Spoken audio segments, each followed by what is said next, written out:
Morning, everybody. Well, I can tell you, I saw something wonderful this morning in Flatbush, Brooklyn, PS6, the beginning of Summer Rising. What a wonderful moment. I was there with Chancellor Misha Ross Porter and our Youth and Community Development Commissioner Bill Chong, and it was just beautiful to see kids coming back, getting together with their friends and their teachers for a summer of learning and culture and recreation. A lot of kids coming back for the first time in well over a year. The first time they're getting a chance to be back in a classroom. And what I heard from the principal and teachers was a lot of parents wanted this summer opportunity for their kids to reacclimate to school, to get ready, catch up, but also have a lot of fun this summer. I want everyone to know Summer Rising, this is unprecedented, never been done before in the history of New York City, and it is the wave of the future. We're talking about every child being welcomed to a safe, positive, nurturing environment for the summer. Education, recreation, culture, all for free. And this is really going to help kids come back after everything kids have been through in the pandemic, but it's also a better way for our future. Our parents so often have to hassle and worry about what the summer's going to bring and are they going to be able to find a good option. This is something I believe makes a lot of sense to have it be universal and available to all going forward. So listen to all the parents out there. If you're still looking for a great option for your kids for the summer and you don't have one yet, you can still sign up this week at schools.nyc.gov/summer.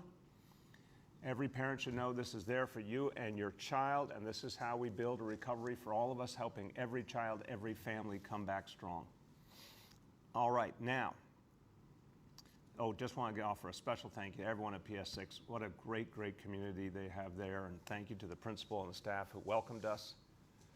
And what an amazing, energizing morning. We all got to do the cha-cha slide together as part of our morning activities. I think we're going to institute that at City Hall next.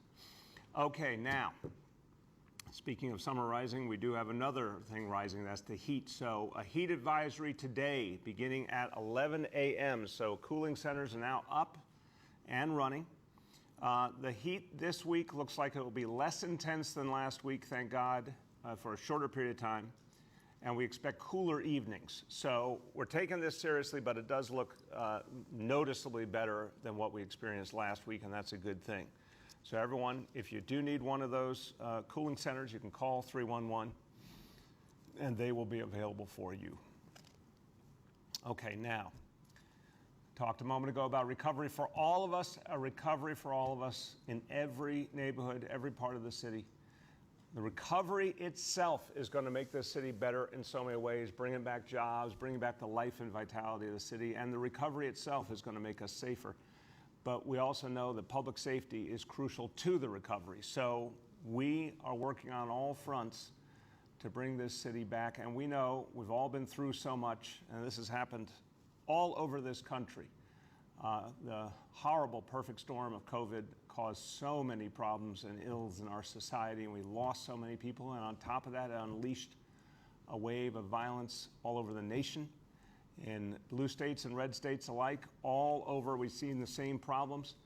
But the solution is to fight back, work with communities, do what we've done before, things that work like neighborhood policing, precision policing, bringing our social fabric back together. These are the things that will make us safe again. It'll take a lot of work, but it can be done. We introduced a month or more ago our Safe Summer NYC plan, focus on community investments. I know the Commissioner Shea is with us. He particularly loves the investments in youth sports and recreation. Those have been so powerful for communities.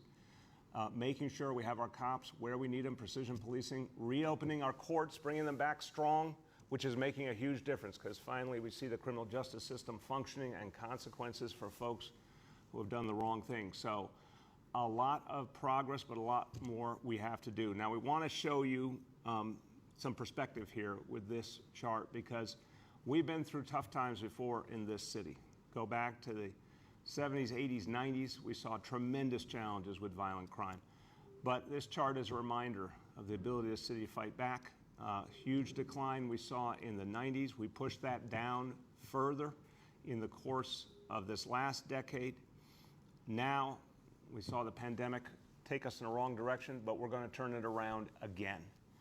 Today we're going to talk about what we saw in the month of June and very important indicators in the month of June when it comes to what's happened on our streets.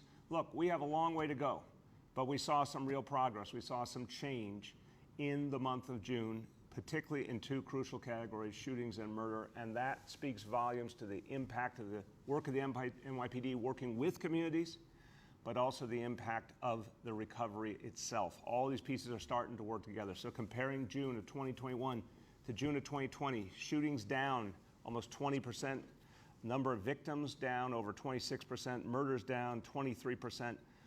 A lot more work to do. Overall crime year to date slightly down, but a lot more work to do. And you've seen some of the indicators lately. Major gang takedowns, which you'll hear from the commissioner on, the Times Square Safety Action Plan, which has had a big positive effect, the increased investment in community-based solutions to violence, crisis management system, cure violence, the impact of the economic recovery, all of these things coming together. So we see the beginning of something better. And now to tell you about it, and particularly to focus on some of the big victories the NYPD has scored with those gang takedowns, my pleasure to introduce Commissioner Dermot Shea. Thank you, Mr. Mayor. It seems like old times. I'm here with all the papers spread out in front of me for a crime press conference. It's a great time to take stock 6 months into the year of where we are, not only in June, but for the first 6 months of the year. And I'll talk about that in a moment. But first, I'd like to talk about the work that we are doing across a broad spectrum. So I'll start by just saying thank you to Jeff Madry and Chauncey Parker for the work that they're doing with the community relations side of the house, and it's imperative. And the mayor, Mr. Mayor, you touched on it with the work that we're doing with Kids First across this city, with community groups across this city. It's integral to what we're trying to do. Then I think of three buckets here. I think of the quality of life that we still have. We've done some good work on, but believe me, I get the complaints, and when you complain and send me those letters and emails, I read them directly, so I know that we still have work to do on a few fronts, but we have made some progress. And then you look at the crime. For June, as the mayor said, we started to reverse the trend that we've been seeing since last May of increased gun violence. And gun violence, make no mistake about it, is where our focus is right now with the NYPD. You're seeing it with some of the cases that are coming down. You're seeing it with the continued increase in gun arrests that we're making. And we know why, because it's so important. It devastates families, not just here, but in other places as well. So when you see a 20% decrease in shooting incidents month over month, last June to this June, it's progress, but we know we have so much more work to do. How are we doing it? Well, I mentioned the gun arrests. We're up 36%. We're going to continue to work with our partners to make sure that the message is simple. Anyone that is carrying an illegal firearm in New York City has to have consequences and should be taken off the street. The gang takedowns. The mayor mentioned the courts coming back, right? Critical to what we're trying to do here.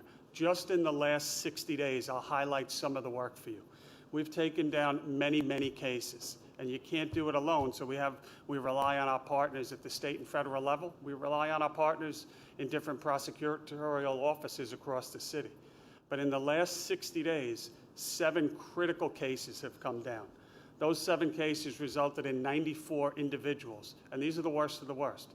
94 individuals off the street, and when you look at why they're off the street, directly tied to either gun possessions or acts of violence. How many acts of violence? 43 provable acts of violence charged with those 90-something individuals. That's how we're starting to see the gun violence dip down. A lot more work to come, but I have 100% faith in the men and women of this department. When you look at what we're seeing crime-wise, I'll finish because I know the questions are going to come, and that'll take care of itself. But when you look at the overall crime in June, down slightly, and when you look at the year-to-date through the first 6 months of this year, down slightly, 1% down in terms of overall crime. And when you look at month over month now for just June, that's where we're seeing about a little increase.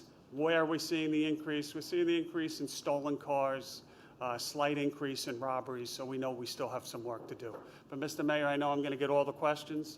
I'll leave it there. One last thing to highlight to you. I'll head off the preemptive question. When you look at fireworks, believe me, I hear the complaints. So 9/11 and 311 calls, I think our initiatives bore some fruit. When you look at year-to-date for 311 calls, down 60% over last year. When you look at 9/11 calls regarding fireworks, down 71% from last year. We know how bad last year was. So we're going to keep at that. Even last night, now past July 4th, we were still seizing some fireworks. A lot of seizures across the city with that. And when you look at the 3 days, July 3rd, 4th, and 5th, shooting incidents in New York City compared to last year. Last year, we had 45 shooting incidents, obviously way too many. We cut that down to 24. More work to do, but we're committed. We're on it with our partners in the criminal justice system, and better times ahead. Thank you. Amen. I agree. Commissioner, better times ahead. Congratulations to you and the men and women of the NYPD. And as the Commissioner said, this is work being done with a lot of partners in government and also with partners in the community, and focusing constantly on bonding the NYPD with communities, with community leaders, community organizations that are playing such an important role in helping us to fight back violence and make the city safer. So we see some progress. We got a lot more to do, but we see some real progress. As someone who's been there every step of the way, helping to make sure that there are those community-based solutions to violence and making sure that we make major investments in them. And this has been a big part of the budget we just passed, major investments at the community level to bring out solutions from the community for the community. My pleasure to introduce the chair of the City Council's Public Safety Committee, Councilmember Adrienne Adams. Thank you so much, and good morning, Mr. Mayor. Good morning, Commissioner Shea. I am so happy about the positive development in our June crime stats, particularly in the categories of shootings and murders, and I'm encouraged by the latest numbers we're seeing. But as you said, Commissioner and Mayor, there's still so much more work to do to bring down gun violence and make our city safe for everyone. Communities like mine in Southeast Queens have always been aware of what summers can bring to our neighborhoods. And last summer was particularly horrifying for our residents and neighbors due to the amount of violence that we saw on our streets. So that's why I was encouraged when you announced the Safe Summer NYC plan in April to end gun violence and invest in our neighborhoods. As you know, I am a huge supporter of our partners in the crisis management system, who are incredible messengers of peace, with a track record of community building and effectively stopping gun violence before it even begins. Part of the Safe Summer NYC plans is doubling the Cure Violence workforce across 31 sites, which you mentioned. We're very proud of to pass that budget to help do that. And I'm excited to see the positive effects that will have on public safety in our city. I'm also looking forward to the other aspects of the Safe Summer NYC plan being fully implemented, like the expansion of the Community Solutions Program, completing or creating the NYC Joint Force to End Gun Violence, and launching Operation Safe Parks and Gang-Free Zones.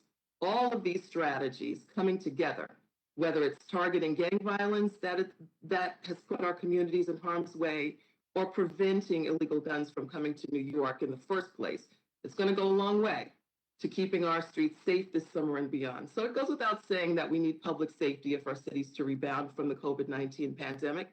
And as we continue our recovery, we need our residents to feel safe, whether it's on the streets, in the subways, or even in their own homes. So that won't happen if we allow gun violence to fester. We must keep our citizens safe. For our youth, our seniors, and all of the residents who deserve peace and safety, we've got to work together to have a safe summer and a safe year. So again, thank you, Mr. Mayor, for having me on this morning. It's always nice to be able to announce good news. But again, I know we can and will do even better for our communities. And I look forward to working with you and, of course, the Commissioner to continue to do the work that we do for our New Yorkers. Thanks.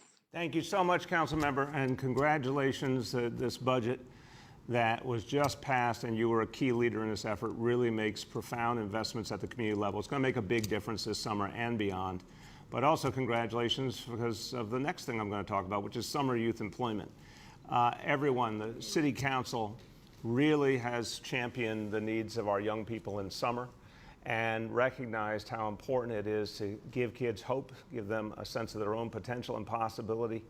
It's the right thing to do on so many levels, and it also is one of the ways to create a whole new and better environment in every neighborhood. So summer youth employment has been something we've been building now for years. I'm happy to say this year we're going to be matching our all-time high of 75,000 young New Yorkers in summer youth employment.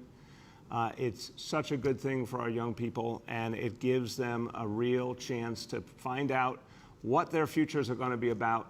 And to all of you out there who are employers, and if you want to help a young person, I know a lot of people have come forward this year and said, I want to help bring New York City back. I want to contribute in some way. Here's a great way to do it. If you're an employer, you can hire a young person this summer through the Summer Youth Employment Program. You can give that young person a whole new opportunity and a chance to see their future. Anyone who's interested, go to nyc.gov/DYCD, nyc.gov/DYCD. Help a young person, and that is the definition of how we create a recovery for all of us.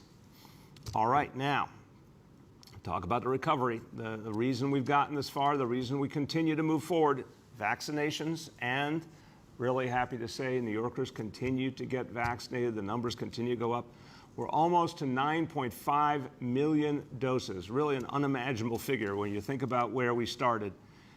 This has been an amazing effort. Thanks to all the folks out there, the vaccinators, the Test and Trace Corps, everyone has been a part of this, hospitals, nonprofit organizations, community clinics.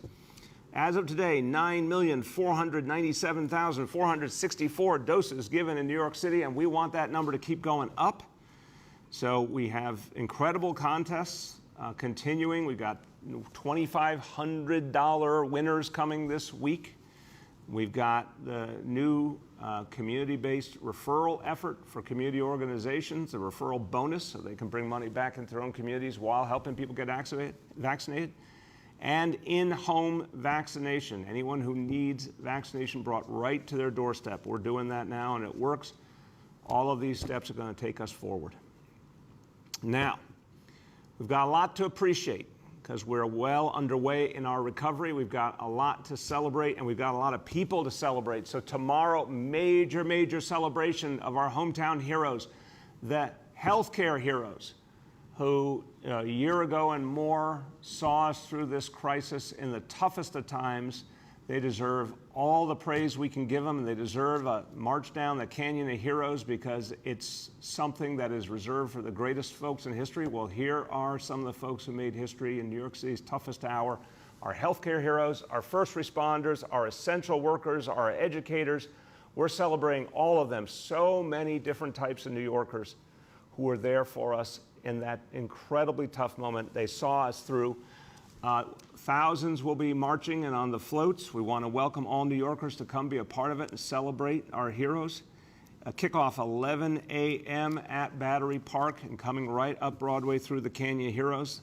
Grand Marshal Sandra Lindsay will be there. We're honoring her as the first American vaccinated and someone who really helped to set a message for everyone else of the right thing to do. Now, we have a little bit of a challenge because we do have some heat tomorrow in terms of the timing of this parade. Now, it's a heat advisory we expect. Thank God, again, less than what we had last week and less than what we'll have today. So it's something we have to work with, and we are going to make some changes to keep people safe, but it's heat that's less bad than some of what we've had the last few days. We'll be adding additional cooling stations and water stations along the route, and we're going to change the plan. Instead of having a big ceremony at the end of the parade, we'll have a much smaller, stripped-down version of that. We'll be greeting the marchers in the parade and thanking them. Not a big ceremony, but the parade itself, of course, will be the central salute to our heroes. And everyone, this is going to be memorable. This is going to be memorable. This is going to be a parade for everyday people, for working people who made a difference for this city. So let's support them. Let's thank them starting at 11 a.m. tomorrow. And for more information, go to nyc.gov/hometownheroesnyc. Okay, now let's go over our indicators. As I start, I want to remind everyone, we're seeing some interesting facts here. Continually, the best information is the low level of hospitalization and the decline in the hospitalization rate. But we are seeing some different percentages in large measure because the school testing has changed, and that was one of the biggest elements of testing we had for months and months, and obviously incredibly low positivity in our schools. So you will see a higher positivity number, but we feel, based on all the information, all the data, all the science, that we're still well within the range that we need to be in, and again, particularly good news on the hospitalization side. So here are today's indicators. Number one, daily number of people admitted to New York City hospitals for suspected COVID-19. Today's report, 58 patients. Confirmed positivity, 13.56%. Hospitalization rate per 100,000, 0.31. Number two, new reported cases on a 7-day average. Today's report, 191 cases. And number three, percentage of people testing positive citywide for COVID-19. Today's report on a 7-day rolling average, 0.89%. Okay, now I want to say a few words in Spanish going back to the progress that's been made in fighting crime. Again, a lot more to do, but this is something to appreciate and celebrate. La ciudad de Nueva York está luchando contra la violencia que hemos visto en todo el país. Comparado con junio del año pasado, los tiroteos, las víctimas de tiroteos y los asesinatos bajaron mucho en junio de este año. Todavía tenemos más trabajo que hacer, pero yo sé que podemos hacerlo juntos. With that, let's turn to our colleagues in the media, and please let me know the name and outlet of each journalist. Good morning. We will now begin our Q&A. As a reminder, we are joined by Police Commissioner Dermot Shea, Chancellor Misha Ross Porter, Dan Gross, Executive Director of Citywide Events, Valerie Mulligan, Deputy Commissioner of DYCD, Emergency Management Commissioner John Scrivani, Health Commissioner Dr. Dave Choksi, and Dr. Mitch Katz, President and CEO of New York City Health and Hospitals. Our first question for today goes to Andrew Siff from WNBC. Andrew, Everyone on the call, hope you can hear me. can you hear me, Andrew? How are you? Yes, can you hear me? Yeah, how you doing, man? Good. I wanted to ask, with regard to the parade, and forgive me if I missed this, do you have a crowd estimate or expectation? I know that in some ticker tape parades in the past, there have been upwards of 1 million people along the route. Is this a much more small-scale event in terms of public attendance? Yeah, look, I think it's going to be a healthy attendance, but I don't think it's necessarily going to be those traditional huge attendance for a variety of reasons. And obviously, a lot of people are not yet back at work at those buildings along Broadway. But I think you're going to see a lot of folks come out to support their fellow New Yorkers. And the important thing was, we said this last year, you know, as soon as we could reopen the city, the first thing we had to do was honor the folks who got us here. And I think it's going to be a beautiful celebration. Go ahead, Andrew. Choice voting.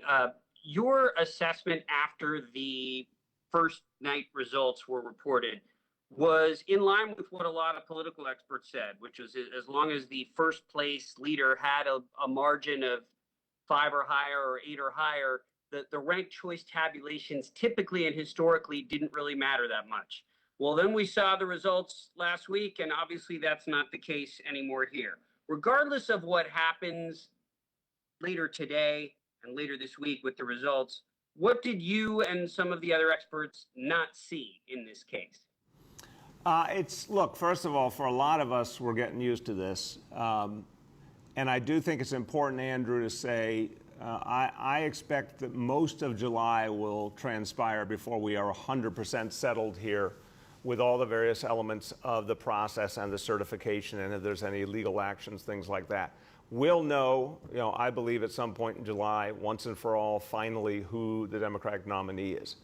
But I think we're getting used to this approach, and it's had some pros and cons, but one of the things that we're going to find out when we actually see everything, including the absentee ballots and all, we'll get a sense of who the winner was, and we'll get a sense, obviously, of what the voting patterns were.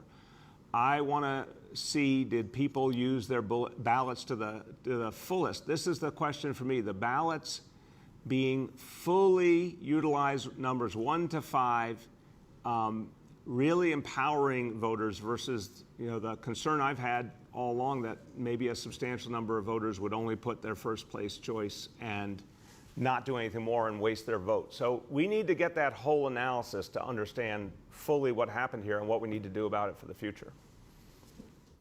Our next question goes to Juliet from 1010 Wins. Hey, good morning, Mr. Mayor, and everybody on the call. So I did want to follow up on the election. Were you disappointed with the turnout in this election, given that this was a mayoral election and election for major New York City posts? No, not at all, Juliet. I mean, look, turnout was strong under all the circumstances we're talking about here. We're coming off of COVID, June primary instead of September, ranked choice voting, everything in the mix there. I think turnout was strong. I would love to see it keep going up because obviously 2020 was stunning turnout, and I'd love to see that become the norm. But I think it's hard to fully assess given all the aberrant realities. So no, I'd say strong under the circumstances. I want to see us do better going forward. Go ahead. Okay, and this is both for you and for Commissioner Shea. What do you say to people who continually defy police? You know, we've had incidents at Washington Square Park again over the weekend, people who are not dealing with the curfew and continuing to make noise or not leave. And when they defy the police and then they complain when they're getting arrested or getting summonses and there are consequences, what do you say to them? And Commissioner, what do you say to them? Yeah, I'll start and I'll turn to Commissioner. Look, I think the approach that we have taken, and this goes back years and years, and we've reiterated again now, is folks are told really clearly what those boundaries are, and if after getting repeated instructions from police you ignore those instructions, of course there's going to be consequences. I don't know why some people think it's the right thing to do. It's the wrong thing to do, obviously. You do not ignore the instructions of a police officer, period. But I want to say, Juliet, it's very, very few people. It's a city of 8.5 million people, the vast, vast majority of whom are law-abiding and want to work with the police. The number of people you're talking about at this point is really infinitesimal, and we should keep that in perspective. Go ahead, Commissioner. Yeah, Julia, I think there's a range when you look at some of these situations we're seeing. You try to handle it, you know, through dialogue. Maybe it escalates to a summons being issued. So there's a range of ways that it can be handled. And then, you know, the summons is in many ways that should have consequences. Somebody should have to answer to that and pay that summons, whatever it is. But I want to be clear. What we saw again this weekend was a small number of people actually putting their hands on cops or spitting on a cop. And now we're into a different reality in my view. And I think somebody should go to jail. And I'm going to continue to say that to, in this case, the Manhattan DA or whatever borough it comes up in. There should be stiff consequences, or it is a very slippery slope in incidents like that. Go ahead. Our next question goes to Michael Gartland from the Daily News. Morning, guys. Hey, Michael, how you been? I'm good. A couple of questions. I wanted to ask about a shooting that occurred about a month ago in Bushwick. And the thing about it that kind of jumped out at me is the fact that in this incident, there were 3 guns involved. And, you know, I mean, there was the shooting itself, of course, in broad daylight. But the fact that 3 people felt comfortable enough to carry guns around in the middle of the day and take them out seemed like something we haven't seen before. Like 3 people out of a group of, I don't know, 7 or 8. And I was wondering if Commissioner Shea could comment on the fact that it seems like these 3 people felt that emboldened to do that, and talk about, you know, I mean, what the deterrence for that should be. I mean, is there enough deterrent to prevent people from feeling comfortable enough carrying guns around in the middle of the day and letting them off in the middle of the day? Yeah, Michael, let me start and turn to the Commissioner. I appreciate the question. I know it's earnest. I'm always a little amazed when people say things we haven't seen before in New York City. I and many New Yorkers have seen many things like that for a long time in this city. It's not something that just started in this new reality. It's unacceptable. We won't stop until it's resolved.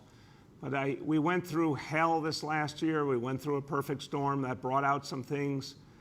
But I also want to say, unfortunately, we have seen things like this in the past, and the answer is always to fight them back. That's why that chart you saw earlier, Michael, reminding us of what we went through decades ago and how we overcame it. NYPD and communities together, things like CompStat, things like precision policing and neighborhood policing. And we will do it again here. I agree with you that there always has to be a sense of consequence. And I think the increased number of gun arrests, the fact that the court system is now functioning better, you see the gang takedowns, you see more and more people who have committed violent crimes going to prison. We need more of that to continue to show people consequences, but I really do believe it has begun in earnest now. Go ahead, Commissioner. Yeah, Michael, thank you for the question. I mean, obviously, this is a topic I've spoken about many times. This chart here details gun arrests in New York City. It goes back 23 years. As far back as this chart exists, we've seen more gun arrests in June for the last 23 years. And my belief is it goes even further.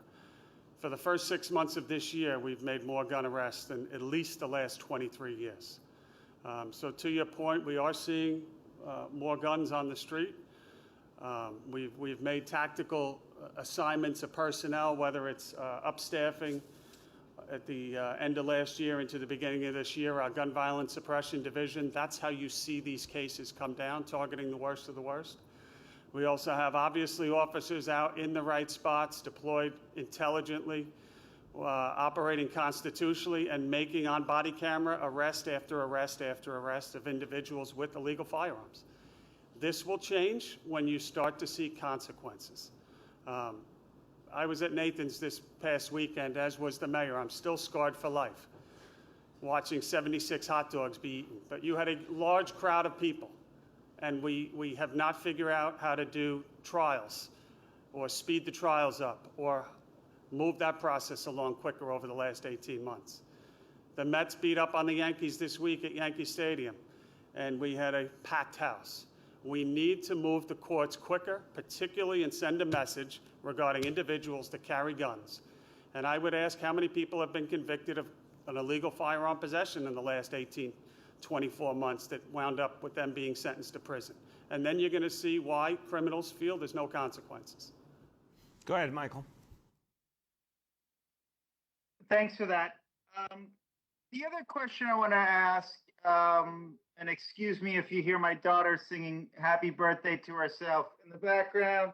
Wait, happy birthday. Michael, will you extend an official happy birthday on behalf of all New Yorkers to your daughter, please? Tomorrow.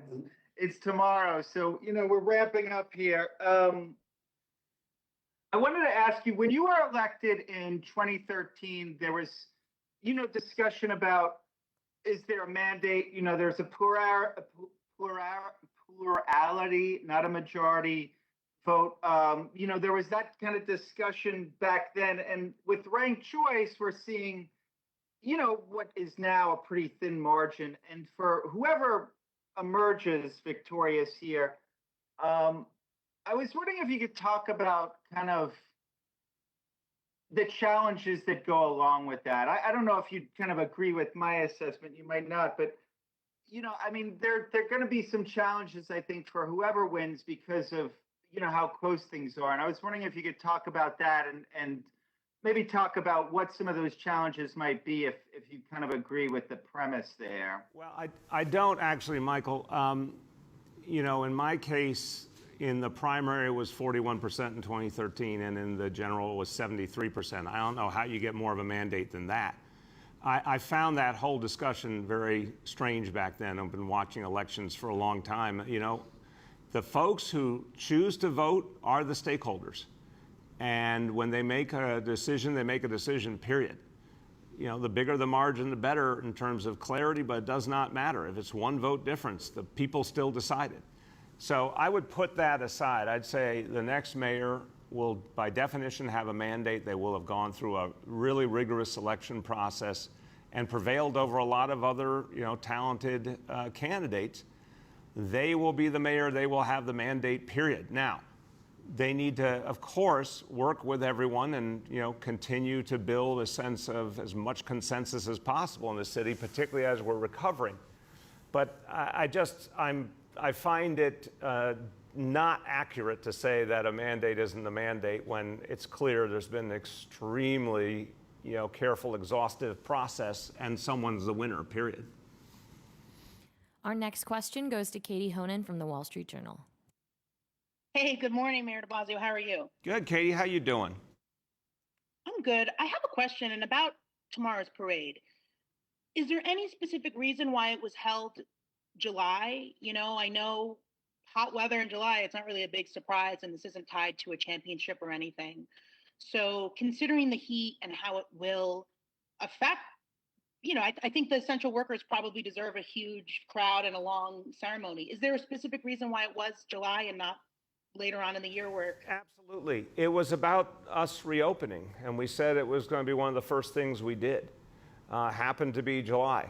But in the end, I think it is the right thing to do to honor these heroes, the first available opportunity. Look, yeah, it's summer, it's hot, but as the commissioner just said, Yankee Stadium was full this weekend, et cetera. The people are coming out to events. We really need to honor the people who saw us through, and I think they're going to have a great reception, and it's going to be a historic moment any way you slice it. Go ahead, Katie.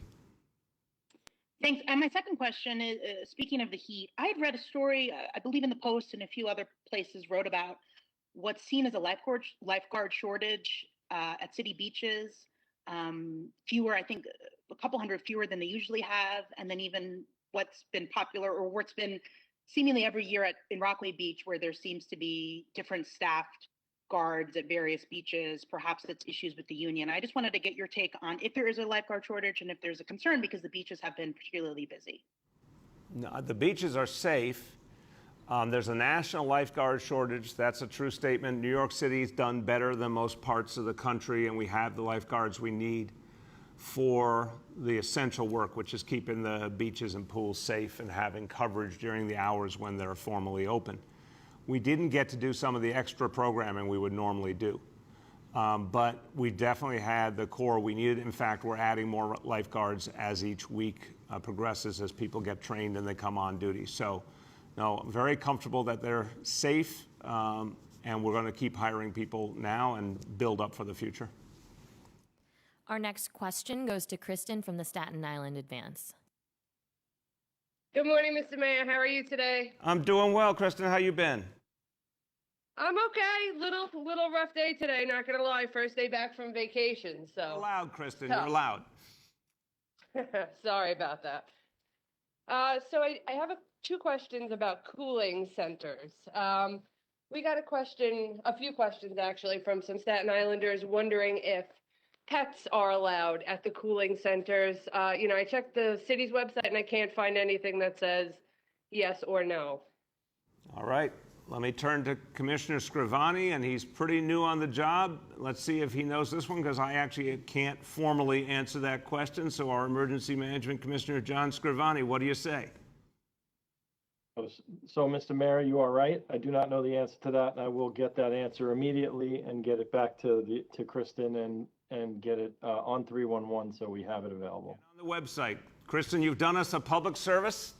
Thank you for that, because obviously I'm sure some people would not want to go without their pets, and we want to encourage people to come to cooling centers. Let's figure out how's the right way to do that, and John will update you. Go ahead, Kristen. Great, thank you. And the second one is about just the availability of the cooling centers on Staten Island. I'm looking at the map, and I noticed that the only two centers that are available on the North Shore say that it's for seniors only.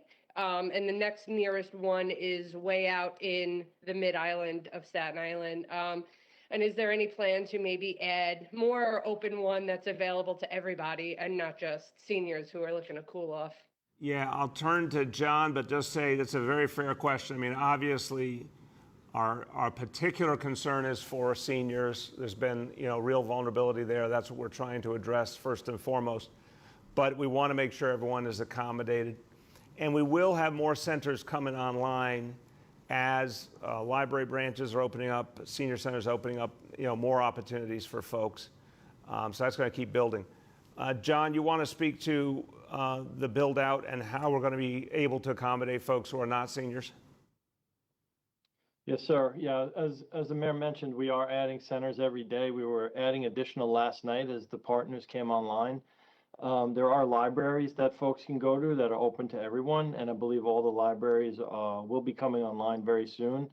There are also parks locations. I'm not exactly sure of where the Staten Island one is. I will find out, and we will get that information. But we are trying very hard. There are still some locations that have not come online that were used in the past. We were using some schools, and we had to cut that back a little bit for this week because the schools are open to the mayor's announcement earlier to the students. But we are trying hard to get as many locations online as possible. Thank you. Go ahead. Our next question goes to Alex Zimmerman from Chalkbeat. Hi, Mr. Mayor. How are you? Good. How you been? Been doing all right. So I just had a couple questions here about summarizing. The first one is just we've been hearing from some summer school sites that they didn't get complete rosters of which students are enrolled until the last minute, and therefore didn't have enough staff to accommodate all of the students who are arriving today. We were at one Manhattan site where students are being directed to sit in an auditorium for the day. It also sounds like some community organizations are being asked to accommodate more students than they were contracted for in some cases. And so I'm just wondering what's being done to staff up the program right now and deal with those situations, and how many more additional staff are needed. Yeah, Alex, I'll turn to Chancellor Porter, but let me just say at the outset, look, the underlying reality here is a good thing that a lot of parents, a lot of kids wanted this opportunity. We're over 200,000 now participating in Summer Rising. That really is important because a lot of these kids would not have had another option, and a lot of these kids are kids who I said earlier, coming back for the first time to a school setting in over a year. We definitely saw a surge of interest. We had to make some additional staffing additions to be able to keep up with that. That's a good thing again, but I'm very confident the resources are there, the staffing's there. May take a few days to all sort out in a few schools, but overwhelmingly, I think we've got what we need. Go ahead, Chancellor. Yeah, I would agree. We kept the applications open because we wanted to make sure that we could accommodate every family that wanted to be a part of this really important moment in our road back to school. And we have been working all weekend to make sure we are staffed up at all of our sites. Like the mayor said, there may be a couple of spots that we are still finalizing as we add additional seats, but the goal is to accommodate every family, and we're excited about what we're doing. Thank you. Go ahead, Alex. Another question just about the planning of Summer Rising. It seems like there were a couple of pretty significant decisions about the program that were made sort of at the last minute here. The chancellor sent an email to principals last week that were sort of directing schools to expect to enroll sort of everyone off the wait list who had expressed interest in a specific site. There was also a last minute decision to reimburse car services for students with disabilities and those in temporary housing that was made right before the program launched. I'm just wondering why some of those really significant questions weren't addressed until the week before the program started. I'll turn to the chancellor, but Alex, I'd say a couple of things. Again, brand new program. This has never been done before in this city. It's the biggest effort we've ever seen for a summer in this city, and exactly the right time for it. So you're always going to have some things that have to be worked out. We also saw high level demand and a lot of desire from parents to be in their home school to the maximum extent possible. So we were really following that demand and making adjustments as we went along. And this is a big endeavor on top of another very big endeavor, which was ending the school year we were in. So we definitely had to make some adjustments. We definitely had to learn some things to do better based on what parents were telling us. But I feel good that the pieces are coming together now in a way that will work. Go ahead, Chancellor. Yeah, I would agree. mean, we will continue to make this on the ground, as needed, but we want to make the best and right decisions at the time that we needed to. I also just want to say the mayor and I were at PS6 this morning, where we were able to welcome families and students who were so excited about getting back and about summarizing the program they're offering, the academics in the morning, the enrichment activities, the amazing partnership with the CBO. So at the end of the day, that's what this is for. That's what this is about. It's about building a bridge back. And we will continue to make decisions to ensure that we can support every family who wants to participate. Thank you. We have time for 2 more questions today. The next question goes to Dana from the New York Times. Hi, Mr. Mayor. How are you? Good, Dana. How you been? I'm okay, thank you. So my first question is about coronavirus. As we watch the positivity rate tick up again toward 1%, I'm curious if you anticipate any new guidance about vaccinated people wearing masks inside again.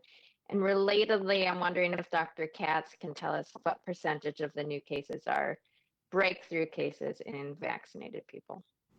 I'll turn to Dr. Katz and Dr. Choksi, Dana. The bottom line is we think, based on the data and the science, we're in the right place right now. We'll constantly watch, but we're pushing up now to 9.5 million vaccinations. That number continues to grow. We're seeing lower and lower hospitalization. That's fantastic. So I think we're in the right place. If we see any adjustments, we'll make them, but we do not have a plan to make additional adjustments at this point. Go ahead, Dr. Katz, then Dr. Choksi. Well, do we hear Dr. Katz? Just unmuted. He's on mute. You're on mute, Mitch. Come on, you're still on mute. This is the Zoom disease. Do we have him? Okay, can you sub in Dr. Choksi until we figure this out? Yeah. Right? Mitch? Can you hear me now? There we go. Okay, so sorry. The important thing to keep in mind is that there is less testing going on right now, sensibly, because people know that they are protected from the vaccine by the vaccine. So people are generally less concerned about going for testing. So that's affecting the positivity rate. The rate of people who are hospitalized, which is really what we care about, remains very low. The vaccines are doing their work. Yes, there are breakthrough cases. I don't have data on what percent are breakthrough cases. But what we know is that when people are vaccinated, even if they are positive for the virus, they don't get seriously ill. And again, that's what we care about, keeping people alive, saving lives. And so we want to keep pushing on the vaccination. The vaccinations work for the Delta variant. The Delta variant is just more contagious and so poses a greater risk for the unvaccinated. So I don't see that we're going to make any recommendations to have vaccinated people wear masks. The problem is unvaccinated people. They're the ones who are generally getting infected. Thank you, sir. Thank you. Dr. Choksi, you want to add? Yes, sir. Well, first, as you, as mayor and Dr. Katz have said, test positivity is becoming a little bit less valuable as a metric as testing patterns change. But that's why we do also follow the other important indicators, particularly cases and hospitalizations. And those remain steady at this moment, although we are concerned about the Delta variant, particularly for unvaccinated people, as Dr. Katz has mentioned.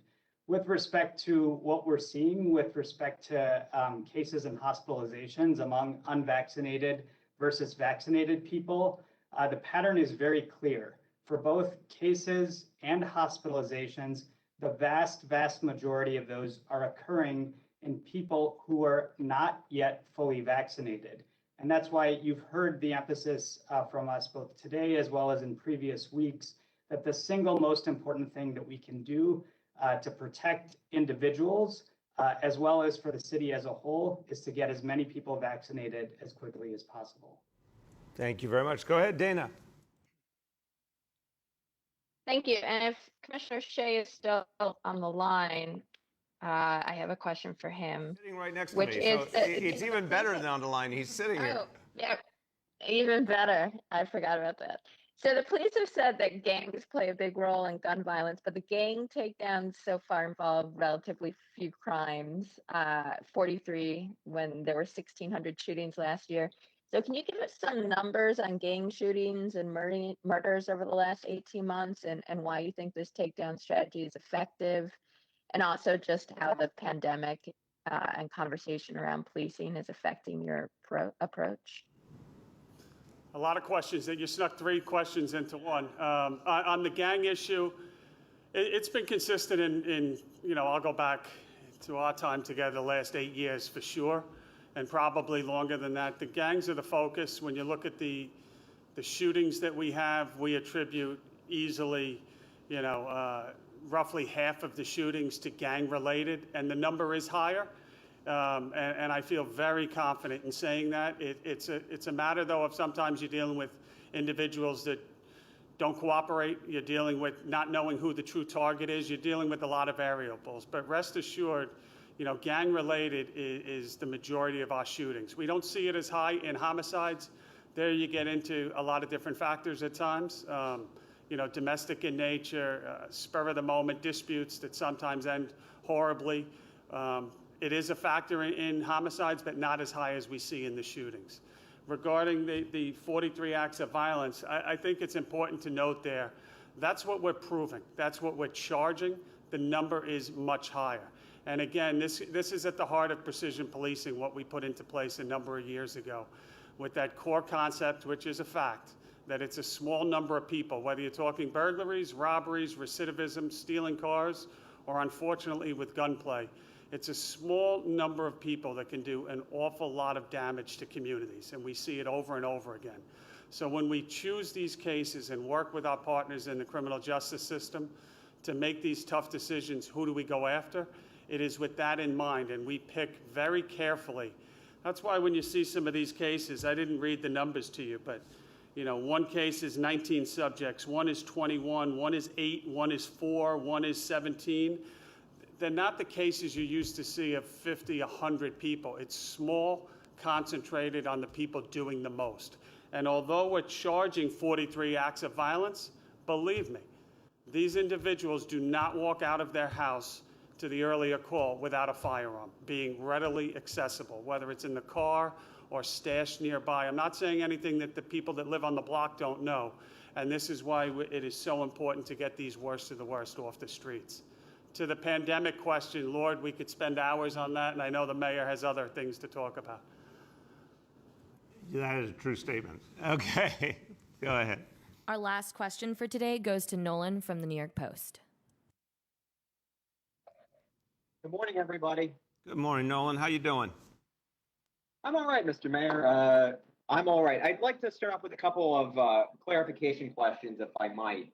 If you'll indulge me. You've talked about declines in shootings and murders, but you haven't provided the actual numbers. So what was the number of shooting incidents, the number of shooting victims, the number of homicides in this most recently completed month? And secondly, Commissioner, you didn't provide Dana a number. So how many of those shootings that you just discussed had either a confirmed or suspected gang member pulling the trigger? And as Commissioner will go over that briefly, but just confirming this information is all up now publicly, so Commissioner will review it, but for you, Nolan, and everyone else, the details are up publicly. Go ahead. Yeah, I mean, I think we have more transparency than most departments in terms of all our dashboards. All this should be readily available to not just the press, but to the public. For murders, I'll start with. And the murder number, remember, does change, as unfortunately people that may have suffered injuries will die at a later date, or rulings come in from the medical examiner. But as of right now, for the month of June, 33 recorded murders. That's down from 43 last year. When you look at shooting incidents, and this is an incident where somebody is hit by gunfire, 165 for June of 2021. That's down from 205, which is approximately a 20% drop. Again, we're moving. We have policies put into place. We're dealing with a lot of complicated issues, and no one knows it more than the mayor that I am never satisfied. I'm not happy with that current level, but it is progress, and that's what's important here. And to the question about how many of if you're referring to the 43 acts of violence, 100%. Every one of these individuals is involved in a gang. These are gang takedowns. They span 4 of the 5 boroughs in New York City. These are not the only cases that came down in the last 2 months, but these are the most concentrated. Most of these cases, not all, most of them were done by our Violence Reduction Task Force, and these are going after the worst of the worst. Thank you. Go ahead, Nolan.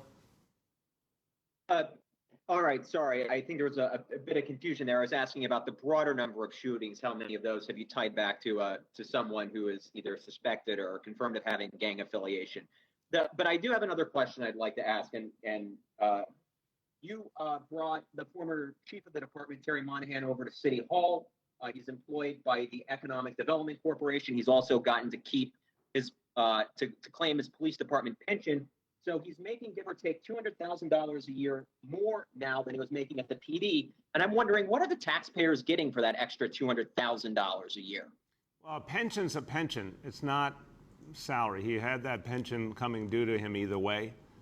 The work he's doing here has been extremely helpful. He's working very closely with the business community to help ensure a maximum comeback of businesses and jobs in this city.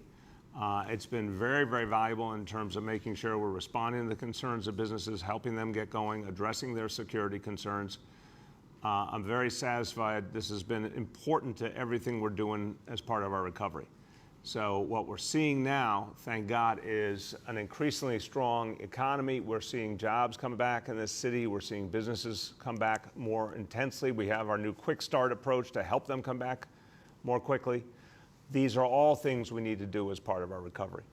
And just conclude today to say, here's a day where we are talking about a lot of the issues that are necessary for our recovery and moving the city forward, whether it's addressing public safety, whether it's intensifying vaccination, or doing things like giving kids a safe place to be this summer with Summer Rising. A lot going on, but what it all adds up to is a recovery for all of us. Thank you, everybody.